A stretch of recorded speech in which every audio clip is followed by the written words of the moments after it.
حي على الصلاة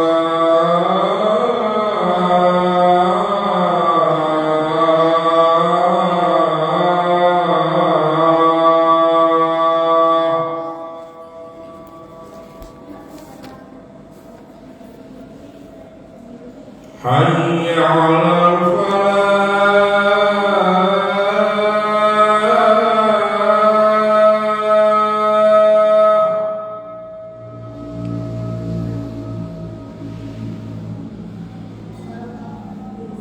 حي على الفلاح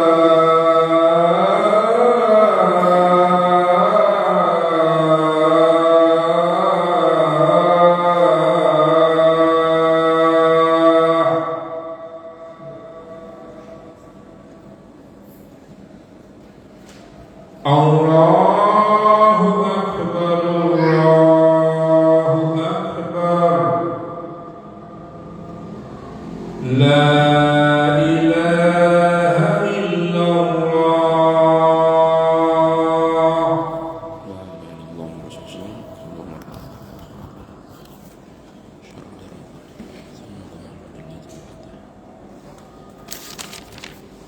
Baik, bismillah, alhamdulillah, salatu wassalamu ala rasulillah wa ba'd. Kalau berwudu sebelum mandi junub, berarti DP niat 2 kali. Niat wudu, niat mandi. Masing-masing punya niat. Bisa dipahami? Iya. Makanya itu repotnya kalau nawaitu melafazkan niat. Kalau kita tidak perlu lafazkan niat, maka kita sudah tahu bahwa wudu kita adalah untuk mandi junub. Paham ini? Iya. Dan andaikan antum berniat, maka niat itu di awal.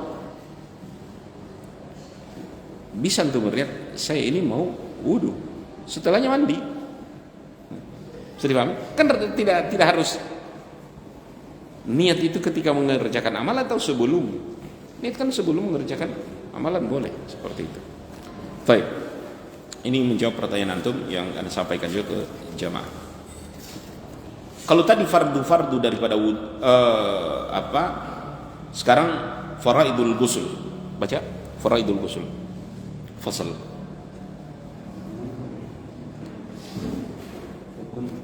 Iya, rukun. Iya.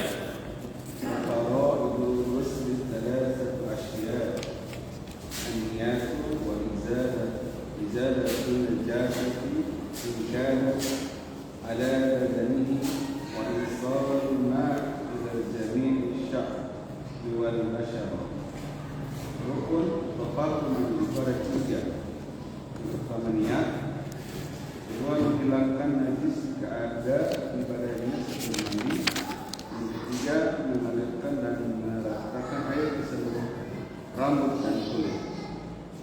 Taib. Niat saya tidak perlu bahas lagi, ya, kecuali siapa yang bertanya.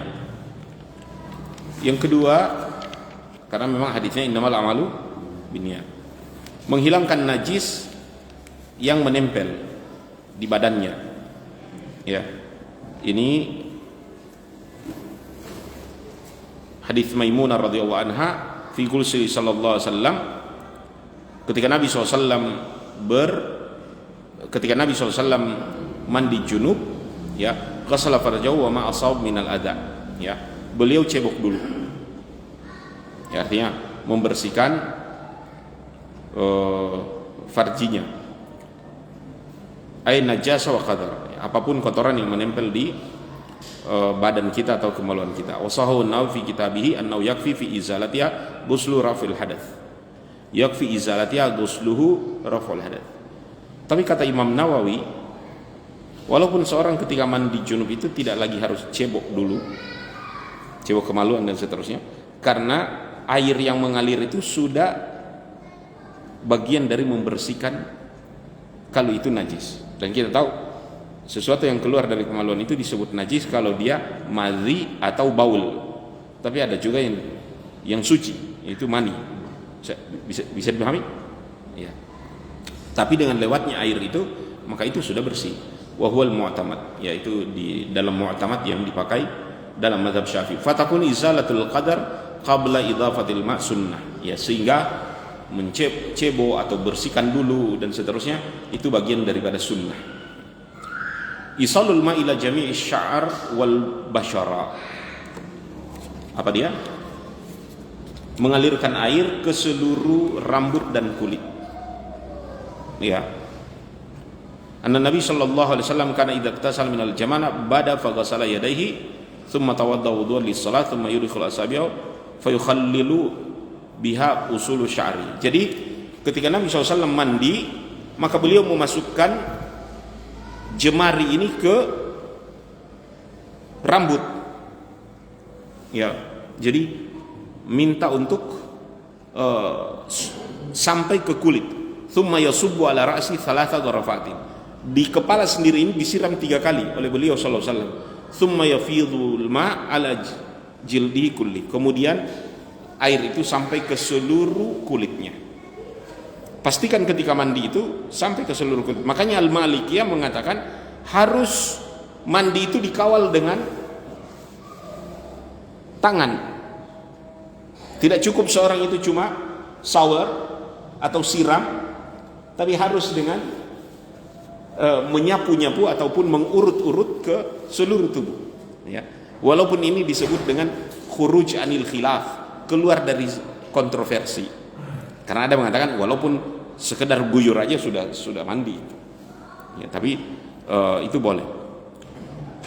Karena Nabi sallallahu alaihi wasallam bersabda, "Man taraka maudhi'a sya'ra minal janabah." Dan ini harus hati-hati di sini. Mandi junub ini serius. Tidak boleh ada bagian tubuh yang tidak basah atau tidak kena air. Dalam hadis Ali radhiyallahu anhu, "Sami'tu Rasulullah sallallahu alaihi wasallam." Aku dengar Nabi sallallahu alaihi wasallam bersabda, "Man taraka maudhi'a sya'ratin min janabatin." Siapa yang meninggalkan satu daerah ini artinya satu rambut. Siapa yang meninggalkan satu helai rambut min janabah, waktu mandi junub, lam yumsibhal ma, tidak terkena air itu. Siapa yang meninggalkan bagian, bukan sya'ra ini bukan rambut, afwan, kulit. Siapa yang meninggalkan satu bagian kulit waktu mandi junub, lam yansubhal ma, dia tidak terkena air, fa'alallahi bihi kadza wa kadza minan nar, maka dia mendapatkan dari Allah kadza wa kadza. Apa itu kadza wa kadza? Begini dan begini minan nar, dari api neraka.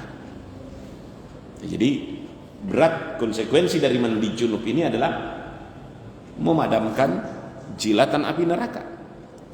Kalau ada bagian yang kita tidak basahi waktu mandi junub, so itu yang menjadi kada wa kada, kata Nabi, minan nar, bagian dari api neraka. Makanya kenapa itu wudu harus fa'ala, qala Ali, faman thamma adaitu sya'ri wa kana yajuzzu sya'r Ali bin Abi Thalib ay yahliquhu. Maka kata Ali, inilah alasan kenapa dia mencukur bulunya. Sayyidina Ali radhiyallahu anhu ada bulu. Laki-laki kan kadang ada bulu di dada, di tangan, di kaki. Sayyidina Ali mengatakan, "Famin thamma adaitu sya'ri."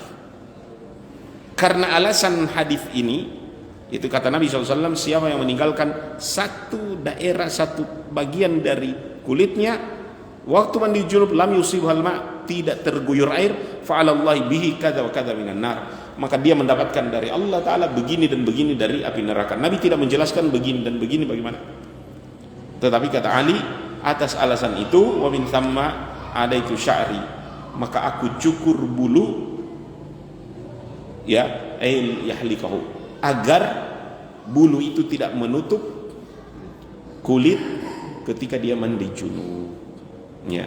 Dan apa yang kita lakukan kalau kita tidak ada bulu? Kawal dengan tangan ketika mandi. Bisa dipahami? Memastikan seluruh daerah kulit kita dilalui oleh air, ya, ketika mandi junub. Sampai di sini ada pertanyaan? Ya. Bagaimana?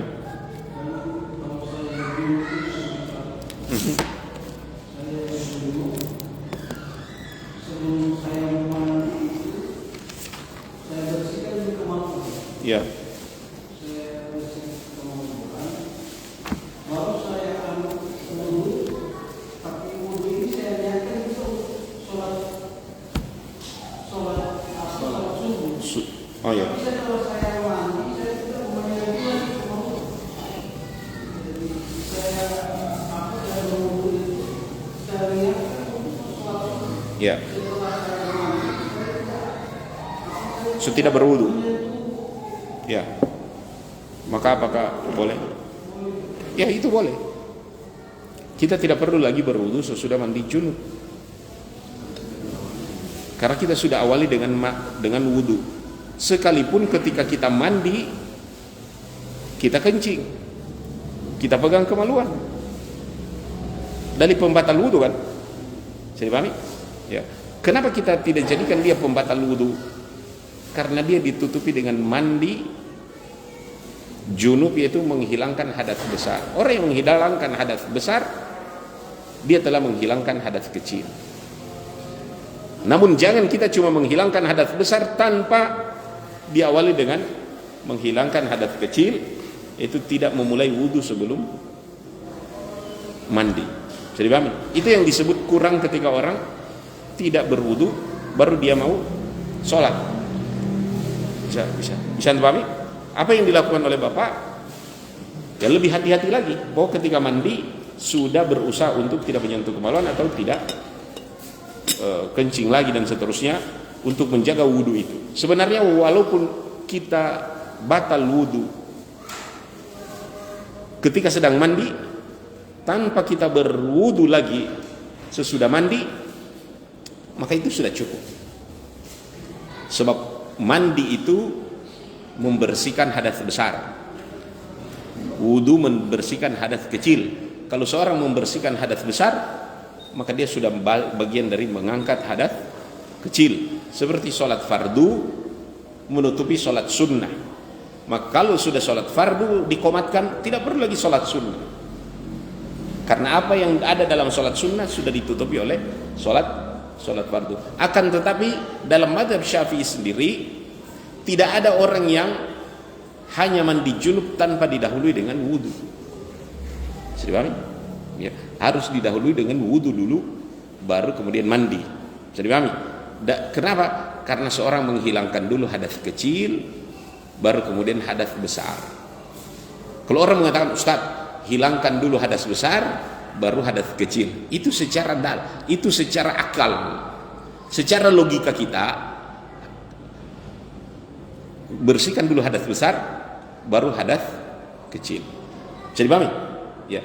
Tapi syariat mengatakan tidak, kecil dulu hilangkan baru hadas besar. Dan itu dalam kehidupan sehari-hari ada orang membersihkan dulu yang kecil-kecil baru kemudian yang besar.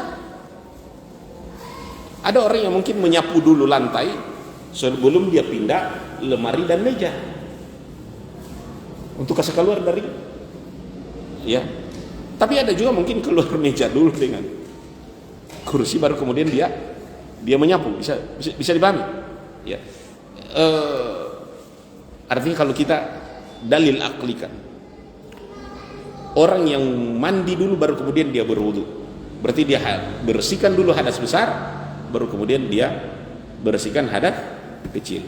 Nabi SAW dia bersihkan dulu hadas kecil kemudian membersihkan hadas besar. Apakah ketika dia membersihkan hadas besar terjadi hadas lagi hadas kecil? Tentu tidak. Bisa dipahami? Ya. Tapi kalau antum mau wudu ulang, maka wudu sesudah mandi junub itu bukanlah wudu mengangkat hadas kecil. Karena hadas itu sudah terangkat. Maka wudu yang antum ulang sebelum sholat adalah tajdidul wudu, adalah memperbaharui wudu. Dan memperbaharui wudu sebelum sholat itu biasa. Ada di antara antum kan mungkin masih berwudu lagi sebelum sholat isya ini. Kalau dipikir dia tidak batal wudu dan dari maghrib. Tapi kenapa antum wudu ulang? Tajdidul wudu, bukan karena hadas. Bisa dipahami? Tapi antum jangan tanya mana yang afdal. Yang afdal adalah ikut kepada Nabi sallallahu alaihi wasallam. Jadi hah? Berwudu dulu baru mandi. Ya. Bisa dipahami masalah ini? Ya. Ada lagi?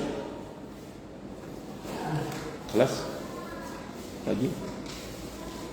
Jelas ya? Yang berikutnya adalah sunnah mandi, kemudian kita masuk tayamum, dan memang harap sabar. Ya, ada DP panjang sedikit DP. Ya.